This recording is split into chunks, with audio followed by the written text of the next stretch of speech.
अभी हम लोग उपस्थित हैं कोलकाता अंतर्राष्ट्रीय पुस्तक मेला में।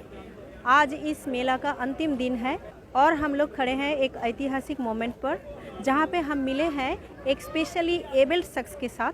हम लोग उनके एक्सपीरियंस के बारे में बात करेंगे और उनका एक बुक भी रिलीज़ हुआ सदीनामा पब्लिकेशन से, उसके बारे में हम लोग अभी बात करेंगे उनसे। उनका एक्सपीरियंस क्या है यही सुन लेंगे। कोलकाता बुक फेयर में आपका जो किताब आया है उसके बारे में कुछ बताइए। आपका जो किताब आया है हाँ। कोलकाता बुक फेयर में, जी। उस किताब के बारे में आप बताइए कुछ। अच्छा। और आप पहले अपना परिचय दीजिए, आप हैं कौन? अच्छा, मैं राइटर मोहम्मद अबरार हूँ। मैं भुवनेश्वर उड़ीसा से आया हूँ, पर कोलकाता में मुझे बहुत लगन है। मेरे किताब का नाम है handicaps hot model in English, this one, and उसकी हिंदी वर्सन है हैंडीकैप की हॉट मॉडल। इसकी विषय वस्तु ये है कि एक अंधा, एक गूंगा और एक बहरा, इन तीनों के बीच में परस्पर को सहायता करके जीने का एक तरीका मैंने तलाश की है, क्योंकि आम आदमी को हैंडीकैप का जो तकलीफ़ है वो दिखता नहीं है। इवन एडमिनिस्ट्रेशन में भी जो लोग हैंडीकैप नहीं हैं उनको हैंडीकैप के लिए सही रूल बनाना अभी तक दिखाई नहीं दिया। जैसे फॉर एग्जांपल मैं 84% डीफ हूँ और मुझे सर्जरी का भी प्रॉब्लम है, सर्जरी रीसर्जरी का भी मुझे नोटिस है, पर मुझे कोई कंसेशन बस में नहीं मिलता है, ट्रेन में नहीं मिलता। स्टेट लेवल में बहुत बड़े बड़े एडवर्टाइजमेंट है कि हमको फैसिलिटी हॉस्पिटल में मिलता है।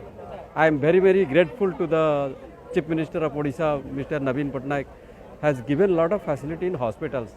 बट बस में क्या हो रहा है, पेशेंट को धक्का मार के निकाल दिया जा रहा है। हॉट सन के अंदर पेशेंट रास्ते में गिर के पड़ के मर जाता है because of no concession to surgery patients also. Specially जो सक्षम है उनके लिए कुछ मैसेज हाँ, है? तो वो इशू इस किताब का मुद्दा है। पर इस इशू में भी हम हैंडीकैप लोग जीने का तरीका सार के ऐसे लोगों से, इस mister Jaiswal, Vinayak Jaiswal has help me this release, otherwise I could have not been succeeded. How he helped me? He detected a handicapped person. That talent should be there in administration also. That is the issue. This book. Also in Hindi, because मुझे हिंदी में release करने का मकसद ये है कि मुझे हिंदी हिंदुस्तान में आदमी पहचाने और मुझे लेखक का जॉब मिले। मेरे बच्चे भूखे हैं। समाज के लिए ये मैसेज है कि जितने हैंडीकैप लोग हैं वो परस्पर को लव करें, क्योंकि एक दूसरे का तकलीफ वो ज़्यादा पहचान सकते हैं। वही मैं दिखाया इसमें। मुझमें इसमें एक कुत्ते को भी लिया है, स्ट्रीट डॉग, जो हैंडीकैप को हेल्प कर रहा है। एक पशु जो स्ट्रीट में रहता है वो हैंडीकैप को हेल्प कर सकता है, तो फिर इंसान क्यों नहीं। आप हिंदी वाला भी निकालिए, हिंदी वाला सामने रखिए। जी सर। हिंदी का भी सामने रखिए। और हाँ, हिंदी के बारे में हिंदी बोलूँ? नहीं ठीक है। वो बस फोटो ले रहे हैं, फोटो ले। Handicaps hot model, handicaps hot model, handicap की हॉट मॉडल। इसका कहना यह है कि हैंडीकैप को भी हॉट मॉडल का जो सपना रहता है उसको मिलता नहीं है ना, वो हैंडीकैप इसलिए उसको लॉब नहीं मिलता है, पर उसको भी लॉब करने वाले, हैंडीकैप को लॉब करने वाले अच्छे पार्टनर भी हैं। एक बात